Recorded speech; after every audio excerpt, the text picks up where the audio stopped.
Bismillahirrahmanirrahim. Assalamualaikum warahmatullahi wabarakatuh. Kenalkan, nama saya Febrian Ananda Syairi, Prodi S1 Teknik Informatika.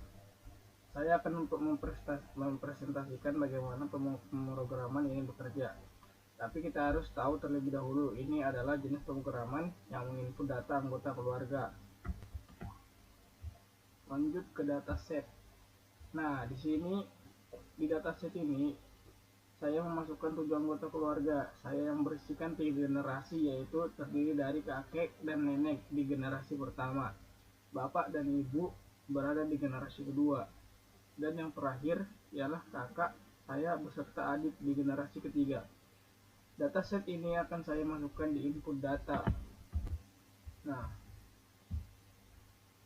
di input data berada di baris ke-1 hingga baris ke-10, di mana variabel dikelompokkan sebagai tipe data koleksi yang awal kosong, lalu cara mengisinya ialah berada di variabel di kelompok yang menginput jumlah orang yang akan dimasukkan, lalu pada perulangan for pada baris keempat akan menanyakan dengan input data di variabel elemen yang berisikan inisial, nama, dan tahun lahir.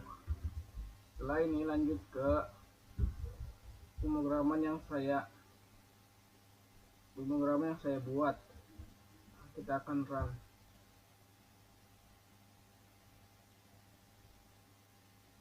Nah, di sini kita akan memasukkan jumlah anggota keluarga 7. Yang anggota yang pertama adalah kakek, inisial UMR, tahun lahir 1943. Nah, data anggota kedua yaitu nenek,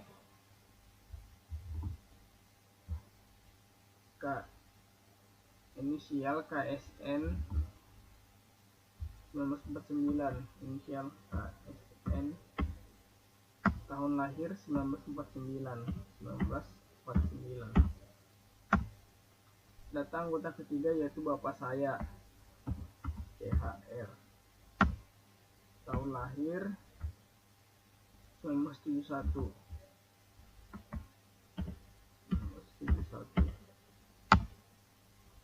Data anggota keempat yaitu ibu saya, inisial AJ, tahun lahir 1976. Data anggota kelima yaitu kakak saya, inisial RD, tahun lahir 1997.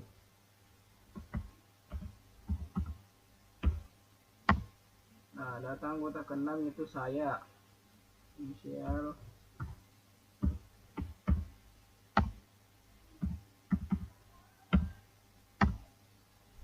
data anggota ketujuh yaitu adik saya, tanggal lahir 2007.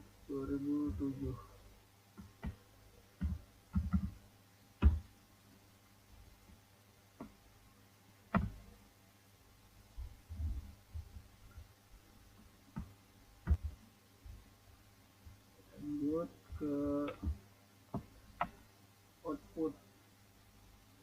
outputnya yang ini. Hasil output pemrograman dari input data akan dilihat seperti ini. Lanjut ke random data. Nah, di random data terdapat pada baris ke-12 hingga baris ke-16 yang berfungsi untuk mengacak setiap isi yang sudah diinput sebelumnya dengan memanggil modul random dan metode shuffle yang di dalamnya adalah variabel dikelompokkan atau tipe data koleksi yang sudah saya input. Lanjut ke output random data. Nah, di output random kita bisa lihat bahwa output random ini akan menghasilkan output yang bersifat acak, berbeda dengan output sebelumnya. Lanjut ke sorting data. Nah, di sorting data ini yang saya gunakan ialah bubble sort dan selection sort, yang cara kerjanya menetralisir setiap algoritma dan mengurutkan kembali dari nilai yang terendah hingga nilai yang tertinggi dengan cara perulangan hingga mendapatkan value yang semestinya.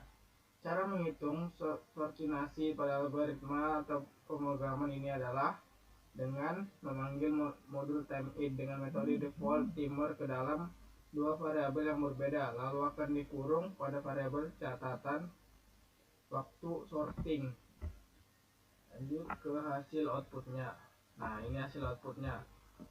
Kita bisa lihat bahwa waktu bubble sort lebih lambat daripada selection sort. Nah, di sini hasil analisis yang saya kira bubble sort dan selection sort itu sama. Namun pada penjelasan dari suatu sumber informasi ini jelas berbeda, dikarenakan bubble sort lebih memilih elemen yang berdekatan dibandingkan dengan ditukar, sedangkan selection sort lebih memilih elemen terbesar dipilih dan ditukar dengan elemen terakhir dalam kurung dalam hal urutan naik. Lanjut ke tampilan data. Tampilan data atau algoritma pohon. Saya memuat modul AnyTree dengan memasukkan node dan juga render tree dengan sintak import. Lalu saya membuat variabel yang berisikan indeks list tipe data koleksi sesuai dengan apa yang sudah saya muat di input data, maka hasil dari output data akan seperti ini. Nah, hasil outputnya, output pemrograman saya, indeks yang saya panggil sebelumnya adalah 0, 2, 4, 5, 6. Isi dari list yaitu kakak, ayah, kakak, saya, dan adik saya. Nah, sekian dari saya yang dapat saya sampaikan di penjelasan proyek UAS praktikum algoritma dan struktur data. Mudah-mudahan bisa dimengerti dan dipahami. Assalamualaikum warahmatullahi wabarakatuh.